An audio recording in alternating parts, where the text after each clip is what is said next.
Okay, folks, down the last 7 or 8% of this procedure here, cutting a work desk name tag for my son-in-law, and using black walnut here, cutting with a 1/8 inch bit, and I took and cut the recommended cutting speed and depth in half. I wanted to make sure that I didn't overexert that small bit. So I cut the depth and speed in half that the software recommended to use. And we're down to the last 7-8% of the cut. So I'm just going to let this run. It's working its way back to the first letter now, and then I think it'll be it's the second letter it's working on, the O. I think it'll go back to the J and start the finishing trim cut. And come on back across, and when it gets back to the other end, it'll be done. So I'm just going to let this run and get my vacuum and suck up the dust here, and we'll just let this run to the end.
Alright folks, we cut this off.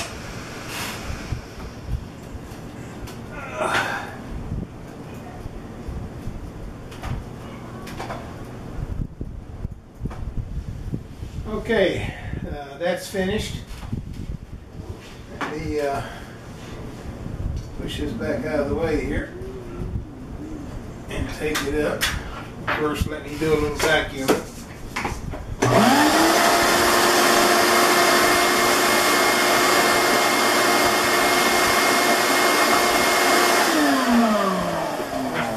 Black walnut dust is really fine when it cuts. It's just really fine dust. I tried to stay on top of it. Didn't want it blowing all over the room. Especially didn't want it blowing up my nose. But okay, there's the finished product. Pull up here where you can see that. That's my son-in-law, John Winter. This will go to his office desk. What I plan on doing is cutting a 45-degree chamfer around this side and around this back side. And then on the base that I've got here, I'll go ahead and I'll cut a 45-degree chamfer around it. And this is going to sit in this base. I cut a dado in here at 15 degrees angle. And that'll sit in there. When it's flat on the desk, this will be leaning back at a 15-degree angle. So it's not a straight up and down. You can see it without having to bend over to look at it. I also plan to take and spray paint white, a white glossy enamel in here in the lettering all across the front, and let that dry, and then come back and sand this down, sand it all off, and the letters will be, of course, white all in here. And that white against this dark walnut ought to really stand out. And then I'll take and put a clear urethane, polyurethane finish on it to seal it. At least that's the plans. So I've got a little more hand work I need to do on this chamfer that I've got in this chamfer. Dado, I should say, that I've got in here. I've got a little more hand work I have to do on it. But this is black walnut. It's a beautiful wood. I've liked this wood since junior high school shop class. Always one of my favorite woods to work with. So we'll see what it's going to look like. I will, of course, post the finished product. I've got another day or two to work on this. By the time I do the other work I said I was going to do, and the paint, and let the paint dry and all that, and the finishing, I'll figure another day or two before it's completed. But I wanted to share this with you. Again, this is my X-CARVE, Inventables X-CARVE that I'm using, that I had a problem with when I was running it on my laptop. For some reason, all of a sudden, it just wouldn't work no more. It just stopped. It just wouldn't go. Couldn't get nowhere. And I loaded and unloaded and did everything I knew to do on my laptop to the equipment to get it running, and it never would run again. So I've got a little desktop here that I picked up, used desktop, refurbished, that I picked up for $100, and it got here. I hooked it up yesterday, turned it all on, loaded it all up, did everything, got the software on it, and boom, it's been running like a champ ever since. So if you folks out there are having problems with your laptops running this software, I read somewhere, don't ask me where because I do so much reading, but I read somewhere that you shouldn't run a CNC router with a laptop. So that being said, if you're having troubles with your laptop running your X-CARVE, I would suggest you invest in, if you have a desktop, hook it to your desktop. If not, pick you up a used desktop. They're not that expensive, and use that to run your X-CARVE. So just wanted to show you that, and I'll make a short video of the finished product when I'm done with it.